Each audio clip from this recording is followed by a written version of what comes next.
여러분 40절을 보시면 이와 같이 여호수아가 그 온 땅, 가나안 땅의 남부 지역을 말하는 거죠. 그러면서 여기를 산지, 네겝, 평지, 경사지 이렇게 표현을 했어요.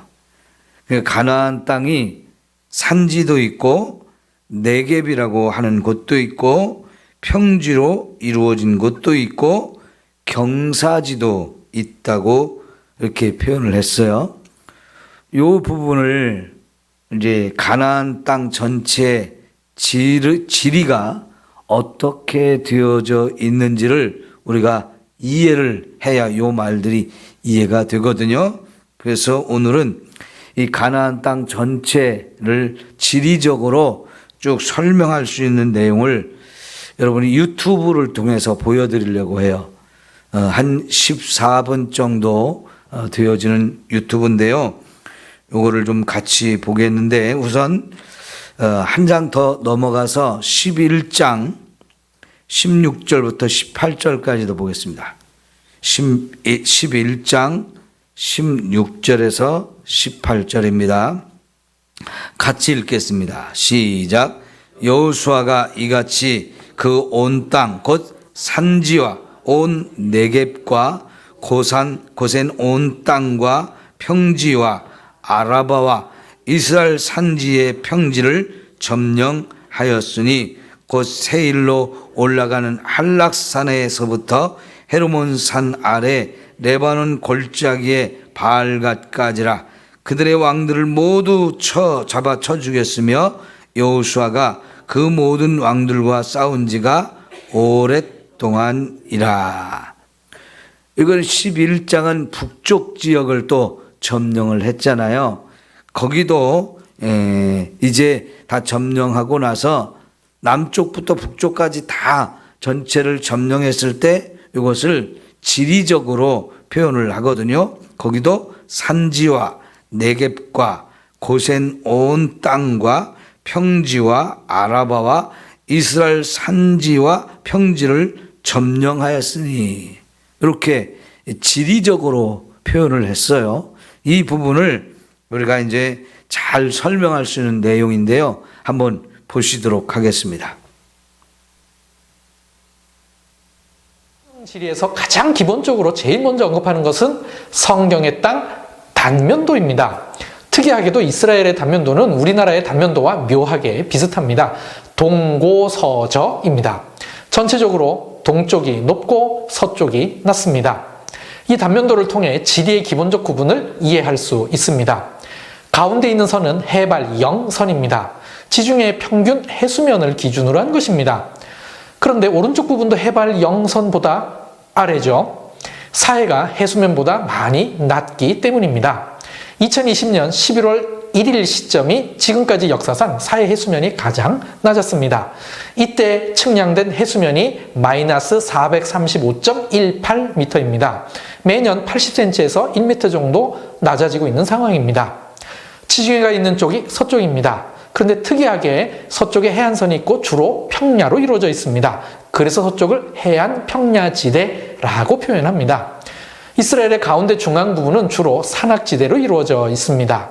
그래서 중앙산악지대라고 합니다. 이제 이스라엘을 기준으로 동쪽은 어떨까요? 이스라엘 동쪽은 헬몬산을 제외하고는 계속해서 골짜기입니다. 특히 사해 지역에서는 거의 절벽지대입니다. 그래서 동쪽은 절벽 골짜기 지대라고 합니다. 아주 간단하죠. 우리나라 단면도를 생각하시면 쉽게 기억하실 수 있을 것입니다. 서쪽 해안 평야지대, 중앙 산악지대, 동쪽 절벽 골짜기 지대로 구분합니다. 이것만 알고 있어도 앞으로 성경의 땅을 방문하시면 쉽게 방향을 찾을 수 있습니다. 지중해가 보이고 평야가 있으면 여러분은 서쪽에 있는 것입니다. 사방을 둘러봐도 산과 능선이 보이면 여러분은 중앙에 있는 것입니다. 넓은 골짜기와 절벽이 막 보이면 동쪽에 있는 것입니다. 자, 이제 지역별 개관을 해보겠습니다. 본 영상은 구약을 기준으로 한 지리 정리입니다. 구약이 먼저 정리가 되면 신약시대와 그 이후의 지리가 자연스럽게 정리가 되기 때문입니다. 요단강 동편부터 정리해 볼까요? 상부 요단강 동쪽과 갈릴리 동쪽 지역을 오늘날 골란고원이라고 부릅니다. 특별히 구약시대에는 바산 땅입니다. 바산왕 옥이 통치했던 곳이죠. 성경에 이곳을 바산골란이라고도 했습니다. 그래서 성경을 지리적으로 이해하기 위해서 이 지역을 바산골란이라고 기억하시면 좋겠습니다. 그 아래가 길르앗 산지입니다. 바산골란과 길르앗을 구분하는 것은 야르묵강입니다. 길르앗 산지의 북쪽 경계는 야르묵강이고 남쪽 경계는 얍복강입니다. 얍복강 아래는 암몬 산지입니다. 요르단의 수도 암만은 이 지명에서 나온 것이죠. 암몬 산지 아래가 모압 산지입니다. 이 둘의 경계를 정확하게 구분할 수는 없지만 개괄적으로 사해 옆을 모압 산지라고 합니다. 사해 동쪽 중간쯤에 아르논강이 있습니다.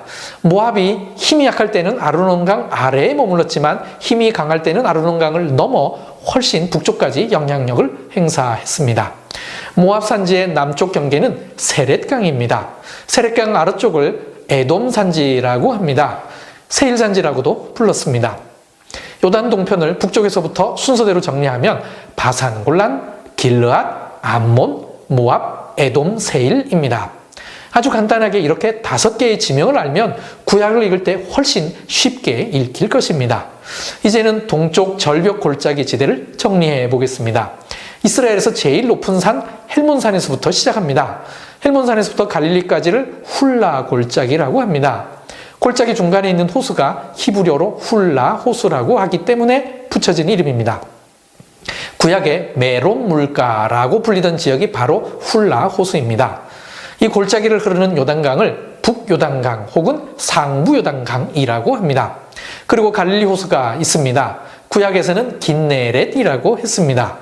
갈릴리 호수에서 사해까지를 요단 골짜기라고 합니다. 이 골짜기 안을 흐르는 요단강을 남요단강 혹은 하부요단강이라고 합니다. 그 다음은 우리가 잘 알고 있는 사해입니다. 성경에는 염해, 아라바 바다, 동해, 시딤 골짜기 등 여러 이름으로 불렸습니다. 사해에서 홍해까지를 성경 지리적으로 아라바 골짜기라고 합니다. 실제 구약에서는 요단 골짜기까지를 포함해서 아라바라고 부르기도 했습니다. 하지만 좀 더 세분해서 성경 지리를 구분하기 위해 요단 골짜기와 아라바 골짜기를 구분해서 지칭한 것입니다. 이스라엘의 동쪽 절벽 골짜기 지대는 헬몬산, 훌라 골짜기, 갈릴리, 요단 골짜기, 사해, 아라바 골짜기로 구성되어 있습니다. 이제는 중앙 산악지대를 정리해 보겠습니다. 갈릴리를 중심으로 상부 갈릴리, 하부 갈릴리로 구분됩니다. 여기까지는 산악지대입니다. 그런데 묘하게 중앙 산악지대를 절단하는 지질학적인 단층 활동이 있습니다. 이 단층으로 밀려나간 부분에 형성된 것이 이스르엘 평야입니다. 그래서 중앙 산악지대에 유일하게 평야가 하나 있게 되었습니다. 이스라엘 평야 아래를 전반적으로 에브라임 산지라고 부릅니다. 므낫세 지파는 요단 동편에 지파의 반이 있었지만 그곳을 길라 산지라고 하듯이 중앙 산악지대에서도 므낫세 산지라는 지명이 사라지고 에브라임 산지라는 지명 속에 흡수되어 버렸습니다. 단 에브라임 산지 중에 벳산과 가까운 곳에 있는 한쪽 귀퉁이를 길보아 산지라고 부릅니다. 사울이 블레셋과 최후의 전투를 벌린 곳입니다. 에브라임 산지 아래에 베냐민 산지가 있습니다. 사울이 베냐민 지파 출신으로 이스라엘의 초대 왕이 되었습니다. 에브라임 지파와 유다 지파와는 정치적, 지리적 완충 역할을 하는 곳이 베냐민 산지이므로 왜 베냐민 지파에서 초대 왕이 나왔는지가 이해가 됩니다. 예루살렘이 베냐민 지파와 유다 지파의 경계라고 보면 됩니다. 예루살렘 아래쪽이 유다 산지입니다. 예루살렘에서 아라드까지 산등성이가 서로 연결됩니다. 이 산등성이를 기준으로 서쪽은 유다 산지, 동쪽은 유다 광야로 구분됩니다. 유다 광야는 팬 현상으로 인해 비의 사각지대가 형성되어 만들어진 세계에서 가장 작은 광야입니다. 유다 산지와 광야 아래쪽 전부를 네게부라고 합니다. 성경에는 남방이라고 부르는 곳입니다. 중앙 산악지대를 정리하면 상부 갈릴리, 하부 갈릴리, 이스라엘 평야, 에브라임 산지, 길보아 산지, 베냐민 산지, 유다 산지, 유다 광야, 그리고 네게부입니다.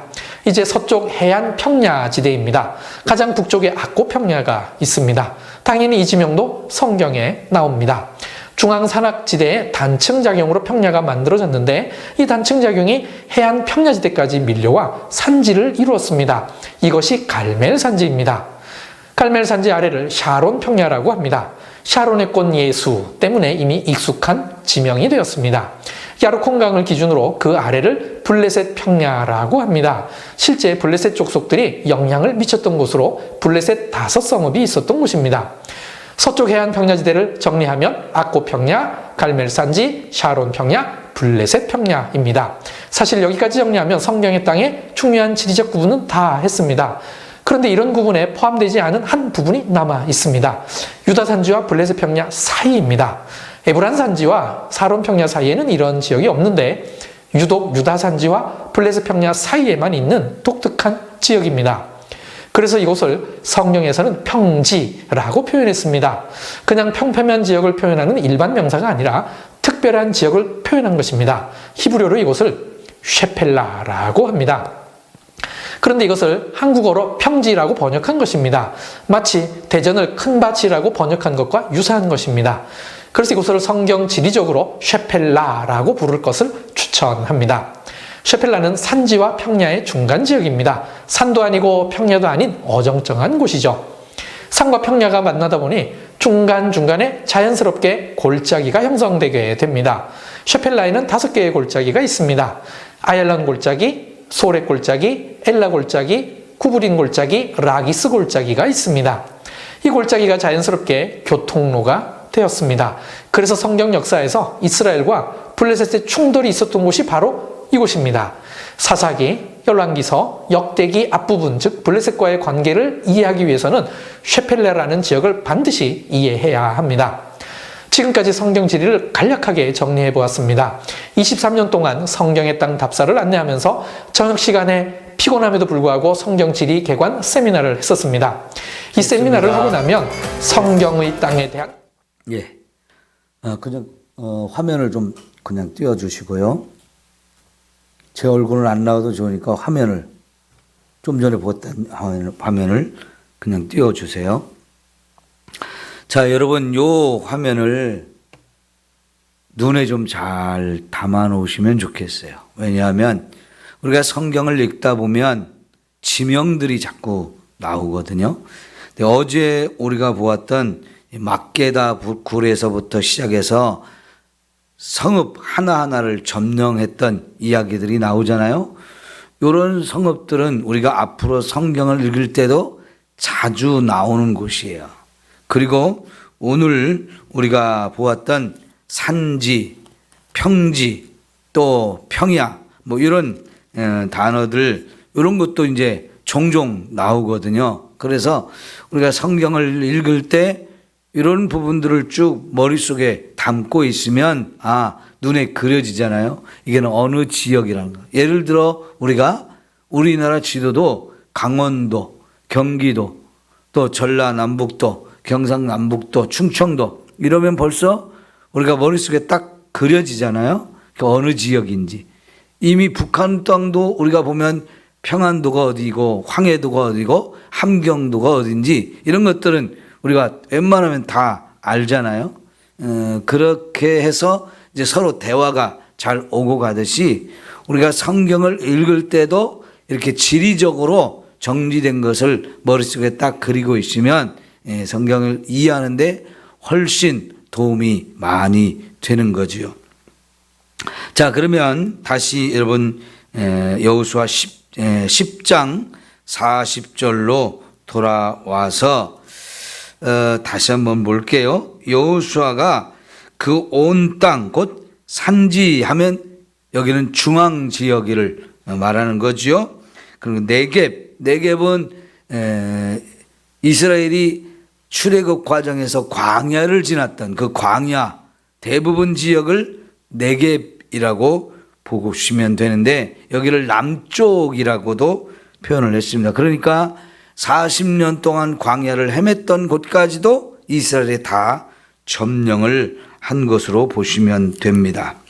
그 다음에 평지가 아까 마지막에 설명드렸던 쉐펠라라고 하는 지역인데 요거는 산지에서 평야지대로 내려오면서 이제 중간 부분, 그래서 높은 산이 아닌 작은 낮은 산이고, 그렇게 또 거기에 골짜기가 많이 있는 곳, 여기가 주로 이제 다윗의 고향 베들레헴에서부터 다윗이 주로 많이 도망 다니던 아둘람 굴이 있는 곳이고요.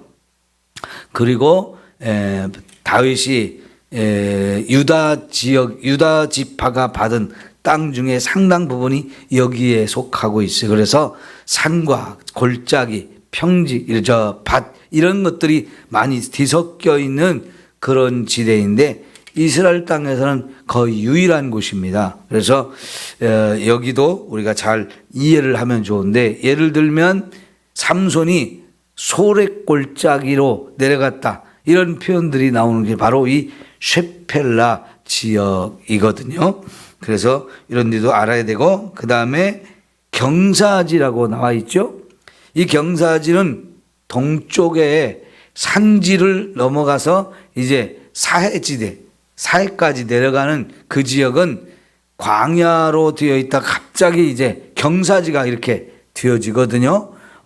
그래서 굉장히 가파른 경사지, 그렇게 이어진 곳이 바로 동쪽에 요단강과 사해지대로 내려가는 부분에 그렇게 되어 있다는 것을 볼 수 있습니다. 그 다음에 41절을 여러분이 보시면, 여호수아가 또 가데스 바네아에서 가사까지, 그리고 온 고센 땅을 기브온에 이르기까지 침해 그랬습니다. 여기 가데스 바네아는 광야를 지나올 때 이스라엘 백성이 가나안 땅에 들어갈 수 있는 기회를 하나님이 주셨는데 우리 못 갑니다, 이렇게 했다가 결국은 가나안 땅에 들어가지 못하고 광야 생활을 38년을 더 하게 됐던 그런 지역인데, 이거는 광야의 한 목판에 있어요. 여기도 여호수아가 다 점령을 했고, 그래서 가사라고 표현된 것은 거기 가데스 바네아에서 서쪽으로 쭉 가면 지중해가 나오게 되는데, 그 지중해변에 있는 가사 지역이라고 하는 곳인데, 나중에 블레셋이라는 사람들이 점령을 해서 블레셋에서 5개 도시가 나오거든요. 그 중에 하나입니다. 가사, 에그론, 라기스, 이런 지역이 대표적으로 블레셋이 점령했던 곳인데, 그 블레셋 사람들이 살던 가장 남쪽이라고 보시면 되는데, 지금 이스라엘과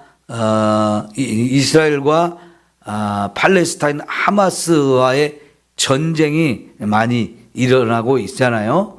그 지역을, 그 팔레스타인 사람들이 지금 살고 있는 그 지역을 가자지구라고 하는데, 그 가자지구의 가장 남쪽, 거기를 가사라고 보시면 됩니다.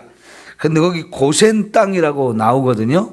이 고센 땅은 원래는 이스라엘이 애굽에서 살 때 애굽에서 살던 지역, 거기를 고센이라고 하는데, 거기를 말하지 않고요, 요 가데스 바네아의 위쪽에서 헤브론 그 지역도 남쪽, 가데스 바네아와 헤브론의 중간지쯤이라고 보시면 되는데, 거기에 이스라엘 백성들이 원래 애굽에서 살던 고센 지역을 생각해 가지고 여기 가나안 땅에 살면서 고센이라는 지명을 붙인 것 같습니다. 이렇게 해서 이제 이스라엘 백성들이 남쪽 지역을 점령한 부분들을 우리가 이렇게 지리적으로 정리해 본 내용이거든요. 요거는 여러분이 머릿속에 좀 잘 심어 놓고 있다가 성경을 읽으면서 이런 지명이나 지역에 대한 이야기가 나오면, 아, 이 부분이구나 하는 것들을 우리가 이해를 하면 좋겠습니다. 자, 그러면서 이제 42절을 좀 보시면요.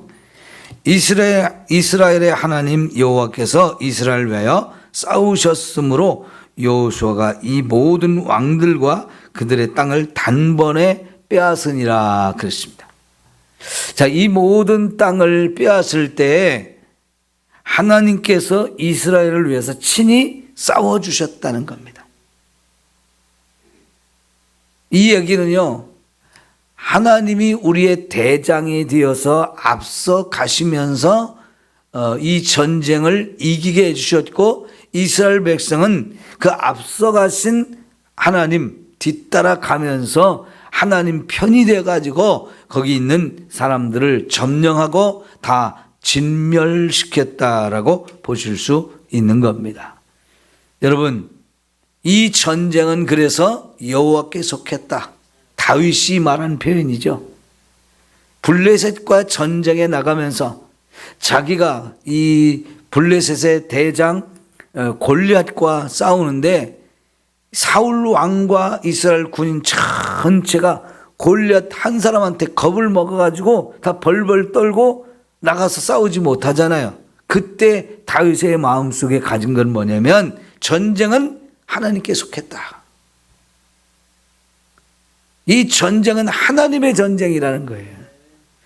오늘 여기 우리가 보는 42절의 말씀을 따라서 그런 믿음을 다윗이 갖게 된 거예요. 이 전쟁은 하나님께 속한 거다. 그러니까 우리가 하나님만 의지하고 하나님만 믿으면 이 전쟁은 우리가 승리하는 거다. 이렇게 생각한 거지요. 그 골리앗이 아무리 강하고 그 골리앗을 대장으로 한 블레셋이 힘이 막강하다고 할지라도 두려워할 게 하나도 없는 거예요. 이 전쟁은 하나님이 앞서가시는 전쟁인 거지요. 그러니까 하나님이 싸워주시면 나는 비록 약하고 부족할지라도 이길 수 있다는 거죠. 이런 믿음을 가지고 다윗이 나가서 승리했죠. 그리고 하나님에 대한 표현 중에 만군의 여호와 이런 표현이 많이 나오죠. 만군의 여호와. 만군은 뭡니까? 모든 군대를 이끄시는 여호와. 군대의 대장이 되시는 여호와 이런 뜻이에요. 그 하나님께서 우리 군대의 대장이 돼가지고 이 군대를 전체를 이끌고 가시는 하나님이라는 뜻이죠. 그러면 그 하나님의 군대에 나도 속해 있고 우리 군대의 대장은 하나님이신 거예요. 그러니까 그 하나님과 함께 이 전쟁에 나가는데 누가 이길 수 있겠어요? 하나님을 이길 사람은 세상에 없는 거지요. 이런 믿음을 오늘 저와 여러분도 가져야 되지요. 우리가 하루하루 사는 것이 다 영적 전쟁인데요. 이 전쟁에 하나님이 내 편이시다. 이 전쟁은 하나님께 속한 것이다. 이런 믿음을 가지고 만군의 여호와가 나와 함께 하신다는 믿음이 있으면 절대로 우리는 누구도 두려워할 필요가 없는 거예요. 그거는 승리가 우리 편에 있다는 얘기입니다. 이런 믿음이 있었기 때문에 여호수아가 그리고 이스라엘 군대가 그 하나님을 뒤따라 가면서 이 적을 다 이렇게 물리칠 수 있었던 거죠. 그러면 여러분 42절의 마지막 부분을 보면 이 모든 왕들과 그들의 땅을 단번에 빼앗았다. 순식간에 빼앗았다는 뜻은 아닙니다. 이게 막게다에서 림나로 또 뭐 라기스로 또 게셀로 또 에글론으로 이렇게 쭉 점령 하나씩 점령하러 가는데 많은 시간이 필요한 거죠. 그래서 11장에 아까 16절에서 18절까지 보았는데 그 18절에 보니까 여호수아가 그 모든 왕들과 싸운 지가 오랫동안이다 이렇게 표현했어요. 그래요. 여러분, 이 전쟁은 단번에 딱 한 번에 끝나는 게 아니었어요. 사실은 이 성을 점령하고 그 다음 성 점령하고 그 다음 성 이렇게 나가는 동안에 많은 시간이 필요했는데 그 많은 시간 동안 하나님이 우리 대장이 되어 이끌어 주셨기 때문에 결국은 가나안 땅 전부를 다 점령하게 되는데 아이성에서 딱 한 번 패배한 이후에는 절대로 패배한 적이 없잖아요. 이 모든 것이 하나님이 대장이 되어 이끌어 주시면서 친히 싸워 주셨기 때문에 이스라엘의 온전한 승리가 이루어진 거죠. 그래서 이스라엘 백성들은 그냥 하나님의 명령에 따라서 그들을 다 진멸시키기만 하면 됐던 거지요. 이렇게 해서 이스라엘이 이제 승리하고 완벽하게 가나안 땅을 점령하게 되어지는데, 이제 11장은 북쪽 전투인데 이 부분은 다음 주에 보도록 하겠습니다. 저는 오늘 세미나를 갔다가 내일 옵니다. 기도하겠습니다.